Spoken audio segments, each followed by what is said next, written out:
Evening, Tuesday, on this April the 7th. Hope you're having a great Tuesday, Nature Coast Church. I'm Pastor Chad, pastor of the Table Church over here on the other side of the Gulf, here in San Benito, Texas. Hope you had a great Easter weekend. Hope you had a great Easter Sunday there at Nature Coast Church. I haven't yet been able to watch exactly what you all were doing for the weekend, but I'm sure it was Christ-centered, Christ-focused.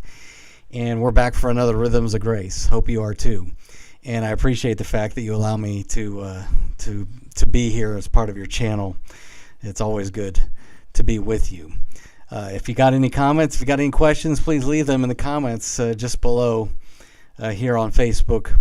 Also, this appears on our Table Church YouTube as well, so you can go there and see this as well. We were talking about, on Resurrection Sunday, a couple days ago, we were talking about Job. There's a famous verse there in Job, and it's a verse that is, I wouldn't say taken out of context. It is a resurrection verse. It is something we talk about on Resurrection Day, but however, what goes missing is the context in which it appears for Job. Job chapter 19. Job, of course, is a guy who is a fascinating character. I love the book. In Job chapter 1, he loses everything. He's one of the richest guys on earth. He loses everything. He loses his family. He loses 10 children in a catastrophe. But all that same day, he loses his wealth. He loses his business. He eventually loses his health. He doesn't quite lose his wife. The text doesn't say this, but she does say, "Curse! You need to curse God and die." He doesn't have her support. And then he's got 4 friends that show up, and they're not very helpful either. In fact, he calls them a bunch of miserable comforters. They promise comfort, but they don't deliver. But in the midst of all this talk, in fact, a lot of Job is just conversation, but it's fascinating conversation in poetic form, by the way. He's talking about his plight. You know, God has seemingly gone missing. God's not answering his questions. His friends aren't helping in his comfort. He wants to die. There's some suicidal ideation going on in some of the chapters. He's miserable. He's at the lowest point. He's as low as anyone can get. He doesn't turn on God, but he does question God. And in Job chapter 19, he's kind of recounting exactly how he got to this point. In fact, he's answering one of his friends who's basically saying, look, this isn't helping. And he reiterates exactly, he goes over all the stuff that's been going on in his life. He's very, depression is obvious here. But then in the midst of all this miserable talk, in the midst of all the depression, in the midst of severe suffering, there's this verse. And he says in verse 25, I know my Redeemer lives, and I know that at the end he's going to stand on the dust. Now, we looked at that. If you want to look at what we did with that on Sunday here at the table, to go to our Facebook page or our YouTube channel and see how we talked about that there in our sermon. But it's fascinating the language that Job uses. He talks about, in the middle of the chapter, about how he is offensive to his own wife. He's offensive to his family. Even his breath stinks. He's repulsive. He's offensive. He's saying all this from an ash heap, from the dust. So that when he has this moment of clarity, and he says, I know my Redeemer lives, and at the end he's going to stand on what we would expect him to say, he's going to stand on the earth, because that's the way redemption history flows from Genesis to Revelation, that at the very end of time, we've got a Savior, we've got a champion who's going to come and end it all, and he's going to rule over the entire earth. He's going to stand on the earth. But Job doesn't use that word. He uses the word dust. Now, it's true that Jesus is going to stand on the dust at the last day. But Job is speaking to his predicament. He's pulling it in. Yes, Jesus is going to stand. His Savior is going to stand at the end. But what's true at the end is also true for Job in his present. And it's a reminder that that's exactly the way it is for us. And again, dust is where we live. Dust is part of our lives. The dust bunnies that gather in the corners, under the couch, under the TV. It's a reminder that dust piles up. If we don't take care of things, in fact, this office here, the office I have at my own home, whatever it is, could be your end table in your living room. If you don't have a routine maintenance, I probably have enough dust there to do it 2 or 3 times a week. But regardless, the dust is going to pile up. And so we ignore it, we step around it, and then every once in a while we get out the vacuum cleaner, and we get out the Pledge, and we take care of the dust. It's funny. I was thinking about this as I was putting this together. One of my favorite TV shows, it was a favorite, but it was also, I found her to be, how do I put this? Not quite irritating, annoying maybe. The Big Comfy Couch.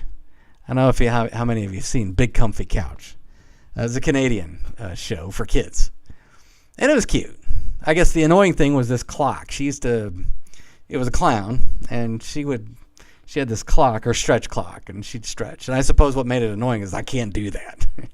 She would stretch her arms and her legs to all different points of the clock. And I can't stretch. I can't do that. That's probably why it's annoying. But anyway, one of the funniest parts was these dust bunnies. And the little puppet that she had, Molly, I think was the name, would play with these dust bunnies that would come out from under the couch. And they have all sorts of little adventures with the dust bunnies. And they're kind of making fun of the fact that we all have them. And what would it be like to have an adventure with a dust bunny? But we have these things. We're usually trying. We're not trying to play with them. We're not kids. We're usually trying to get rid of them. But we clean it. We cover it up. But what Job is saying is that the resurrection, his Redeemer is alive. He's so alive that he's going to come stand on and ultimately in his dust. Jesus isn't going to avoid it. In fact, when he rises from the dead, he rises from everything around him. It's a garden of tombs. Everything around him is ash. Everything around him is dust. And he rises from the midst of all of it. And he rises for people that are in the dust. And he doesn't avoid it. He's not beyond it. He's not so abstract. And it's not so glorious. And again, the resurrection is a glorious thing. It's the greatest day ever. As C.S. Lewis puts it, it's when time began to work backwards. But Jesus doesn't avoid our dust. He rises to be with us in it. He's always with us in our dust. No matter what the dust is, no matter what is going on in your life, whether it's your bank account, whether it's a relationship, whether it's your health, I don't know what's going on in your life. And I know we all have a lot going on in all of our lives, and a lot of it's not pretty. But the one thing Jesus doesn't do is he doesn't gloss over it. He comes to be with us in it. The resurrected Jesus comes to be with us in it. And I emphasize this point. I emphasized it on Sunday, that we can start talking about the resurrected Jesus in a triumphal way, where ultimately then the resurrected Jesus doesn't have anything to do with Monday through Saturday, and he absolutely does. Today's Tuesday. How fast did you forget that this is Resurrection Week? Well, I did yesterday, and even some today. It's just like the life takes over. You leave the sanctuary on Sunday, and the great moments that you experience. We had mariachi here. It was great. It was a fantastic service. You leave on a high, and then Monday hits you in the face. Tuesday is Monday hitting you in the face. Wednesday probably is Monday and Tuesday hitting you in the face. It's not fun. The resurrected Jesus is with you. He's with me in our dust. That's grace. That is absolute grace. We have to hear that as his grace. See, Jesus does not wait for us to clean up our own dust. In fact, we can't. We try, we just can't. Now, he doesn't stand at a distance and say, I'm going to handle your mess from out here. No, he comes and he's with us in it. That's our rhythms of grace. That's our rhythms of grace for today, this Tuesday, April 7th. And I hope that is part of your rhythms of grace throughout the rest of this week, because dust is going to be everywhere throughout the rest of this week. Remember this. You know, just like Job does, I know my Redeemer lives, and at the end, he's going to stand on the dust. And by the way, that end has everything to do with right now. Because at the end, he's standing on the dust right now. He's standing on the dust with me. That's Rhythms of Grace. Remember this, and remember this throughout the rest of the day and into the evening. And as you lay your head down tonight, remember this, that you are absolutely and unconditionally and unstoppably loved by Jesus. He always, always has you. Have a good rest of your Tuesday.